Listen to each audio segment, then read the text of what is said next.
काम की न काज की, दुश्मन अनाज की, बीवी पार्ट 1। सुमित के घर में उसकी माँ देवकी और पत्नी सुनीता रहा करती थी। कहने को तो सुनीता घर के सभी कामों में बहुत अच्छी थी। खाना बनाना, कपड़े धोना, बर्तन मांजना, घर की साफ सफाई रखना, उसे सारे काम बहुत अच्छी तरह से करने आते थे। सुमित का घर हर वक्त साफ सुथरा और बड़ा ही सजा हुआ लगता था। घर में खाना हमेशा स्वादिष्ट बनता था और सुनीता घर के काम करने की इतनी शौकीन थी कि सुमित को अपने घर में कभी किसी नौकरानी की ज़रूरत ही नहीं पड़ी। ऐसा ही कुछ हाल था सुमित की माँ देवकी का। उसने भी अपनी पूरी ज़िंदगी रसोई और घर के कामों में बिता दी थी। सुमित के अलावा घर में कोई दूसरा आदमी नहीं था जो घर के अलावा बाहर के काम कर पाता। सुनीता और देवकी पूरी तरह से घरेलू थी। उन्हें किसी से ढंग से बात करना तक नहीं आता था और सुमित की नौकरी ऐसी थी कि उसे घर के ज़रूरी काम निपटाने का वक्त ही नहीं मिलता था। एक दिन शाम के वक्त, ए जी सुनते हैं, वो गैस सिलेंडर ना ख़त्म हो गया है, आप ज़रा सिलेंडर बुक तो करवा दीजिए। सुनीता तुम बुक करवा दो ना अपने मोबाइल से। देखो मेरी अभी मीटिंग होने वाली है, मुझे एक फ़ाइल कंप्लीट करनी है, मेरे पास बिल्कुल भी टाइम नहीं है। आप तो जानते हैं ना, मुझे ये गैस का सिलेंडर बुक करना नहीं आता, मुझसे नहीं हो पाएगा ये। अरे तू सीख लो ना, माँ से कह दो, वो करवा देंगी। अरे कैसी बात कर रहे हो बेटा, मुझे तो बस गैस पर रोटियां सेकना और सब्जी पकाना आता है। ये सिलेंडर बुक करवाना, ये सारे काम तो तुम्हारे बाबूजी कर लिया करते थे। अब वो नहीं रहे, तब से सारे काम तुम करते हो। ये ना मेरे बस की ना है। अच्छा ठीक है, मैं ही करवा देता हूँ। अगले दिन सुबह के वक्त, माँ शाम को मेरा दोस्त और उसकी पत्नी खाना खाने के लिए घर पर आएंगे। उनके लिए कुछ अच्छा सा खाना बना दीजिएगा। सुनीता से कहना पनीर बना दे, वो काफ़ी अच्छा पनीर बनाती है। हाँ बेटा, बहू के हाथ का खाना तो है ही जायकेदार, जो एक बार खाए बस खाता रह जाए। मैं उसे कह दूँगी अच्छे से खाना बनाएगी वो। अच्छा माँ, मेरे दोनों दोस्त और उनकी वाइफ जॉब करती हैं, काफ़ी मॉडर्न लोग हैं, तो सुनीता से कहिएगा कि उनसे बातचीत करे। अगर चुपचाप बैठी रहेगी तो उन्हें अजीब लगेगा। अच्छा ठीक है, मैं उसे समझा दूँगी। जा तू ऑफिस अब। शाम के वक्त सुमित अपने दोस्त के साथ घर लौटता है। नमस्ते, आइए यहाँ बैठिए। नमस्ते भाभी, कैसी हैं आप? अरे सुमित ना आपके बनाए खाने की बहुत तारीफ़ कर रहा था। जी। आप हाउस वाइफ हैं या कुछ और भी करती हैं? House wife. सुमित क्या बात है, तेरी बीवी तो बिल्कुल बात ही नहीं करती। ना जी, बस ऐसे ही। लगता है आपको लोगों से बातें करने में शर्म आती है। ना जी ना, ऐसा कुछ ना है। खाना खाइए आप। सुमित और उसके दोस्त सुनीता के हाथों का बना हुआ खाना खाने लगते हैं, लेकिन देवकी और सुनीता उनके साथ बैठकर खाना नहीं खाते। उन दोनों को ही सुमित के दोस्तों से शर्म आ रही थी और इसलिए वो रसोई से बाहर निकल कर नहीं आते। तभी सुमित रसोई में आता है। अरे सुनीता, तुम यहाँ क्या कर रही हो? बाहर चलकर मेरे दोस्तों के साथ बैठो ना।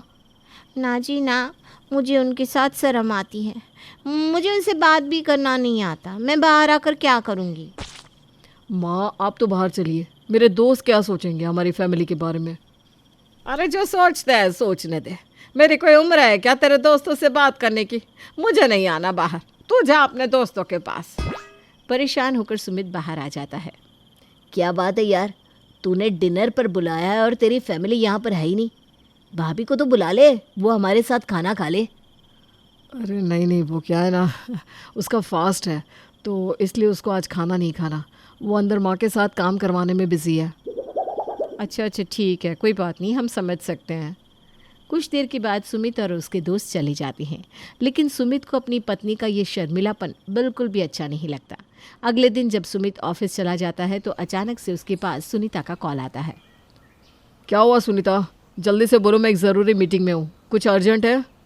वो क्या है ना सुमित जी, मम्मी जी के लिए दवाई लेकर आनी थी, बहुत अर्जेंट है। आप दवाई लेकर घर पर दे जाओ, फिर ऑफिस चले जाना।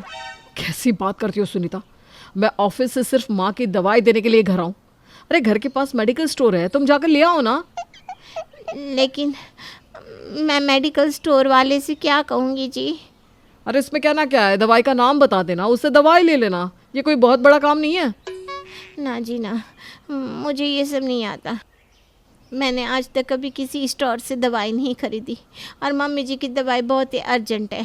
आप प्लीज़ उनकी दवाई देकर जाइए ना। देखो सुनीता, तुम्हें ये सब काम सीखने ही पड़ेंगे, वरना कैसे चलेगा? मुझसे ये सब नहीं होगा। मैं कह रही हूँ ना, आप मम्मी जी की दवाई घर पर देकर ऑफिस वापस चले जाइएगा। भले ही रात को देर तक ऑफिस में काम कर लेना। अच्छा ठीक है, करता हूँ कुछ। सुमित अपने ऑफिस के सर्वेंट के साथ अपनी माँ की दवाई घर पर भिजवा देता है, लेकिन सुनीता का ऐसा बिहेवियर देखकर उसे बिल्कुल भी अच्छा नहीं लगा था। शाम को जब सुमित अपने घर लौट कर आता है तो वो अपने कमरे में जाकर सुनीता से इस बारे में बात करता है। देखो सुनीता, दुनिया बदल चुकी है, तुम्हें घर के छोटे मोटे काम करना आना ही चाहिए। मैं तो कहता हूँ तुम्हें कार चलाना भी सीखना चाहिए, घर से बाहर निकलना चाहिए। कैसी बात कर रहे हैं जी? मैंने कभी इस घर की दहलीज से बाहर कदम ही नहीं रखा। सामने सब्जी वाले से कभी 1 किलो आलू तक नहीं खरीदा, और आप मुझसे कह रहे हैं कि मैं कार चलाना सीखूं? ना जी ना सुमित जी, मुझसे ये नहीं होगा। देखो सुनीता, माँ ने अपनी पूरी ज़िंदगी ऐसे ही निकाल दी इस रसोई घर के अंदर। देख रही हो ना उनका क्या हाल है आज। कोई घर पे आता है तो वो उससे बात नहीं कर पाती, लेकिन तुम तो ये सब सीख ही सकती हो ना। ना जी ना सुमित जी, मुझसे ये सब नहीं होगा। और वैसे भी आपके रहते मुझे ये सब करने की क्या ज़रूरत? तुम्हें तो समझाना ही बेकार है। अगले दिन ऑफिस जाने से पहले, अरे सुमित बेटा, अब वो तुम्हारे मौसी के घर फंक्शन है तो उसके लिए कुछ खरीदारी करनी थी।